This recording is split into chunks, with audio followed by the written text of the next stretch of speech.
Hello everyone, আসসালামু আলাইকুম। So আজকে আমি বানাবো পুডিংয়ের জন্য আমি এখানে প্রথমেই দিয়ে দিয়েছি ক্যারামেল চুলায় বানানোর জন্য।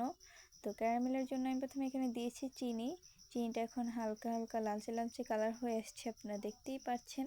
তো এখন আমি এটা লেড়ে দিচ্ছি ভালোভাবে। তো এটা লাল লাল কালার হয়ে আসলে, পারফেক্ট কালার হয়ে আসলে আমি এটা নামিয়ে নিব। সো এখন আমি ডিম ফেটিয়ে নিচ্ছি। ডিমের মধ্যে দিয়ে দিলাম পরিমাণ মতো চিনি অ্যান্ড দিয়ে দিব পরিমাণ মতো দুধ। সো আমি এখানে ডিমটা ভালোভাবে ফাটিয়ে নিচ্ছি।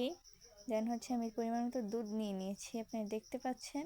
সো আমি এক হাতে ডিমটা ফাটাচ্ছি আর এক হাতে দুধ নিয়ে নিয়েছি। এখন আমি ডিমটা আস্তে আস্তে ফাটিয়ে নিয়েছি। এখন আমি ক্যারামেলের মধ্যে আমার সেই মিশ্রণটা ঢেলে দিচ্ছি।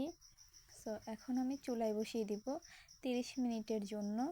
সো আপনারা দেখতেই পাচ্ছেন আমি চুলায় বসিয়ে দিলাম, এখন ঢেকে দিব। তো 30 মিনিট পর আমি এটা চেক করে দেখলাম এটা পারফেক্টলি হয়েছে কিনা। দেন আমার কাঠি দিয়ে দেখলাম একদম হয়ে গেছে। এখন আমি নামিয়ে নিয়েছি, আমি এটা ঢালবো। আপনারা দেখতেই পাচ্ছেন পুডিংটা কত সুন্দর হয়েছে, দেখতেই পাচ্ছেন। আমি এখন এটা ঢালছি। ওয়াও, অনেক সুন্দর হয়েছে। কিন্তু পুডিংটা দেখতে যতটা সুন্দর হয়েছে, খেতেও কিন্তু তার চেয়ে বেশি মজা হয়েছে।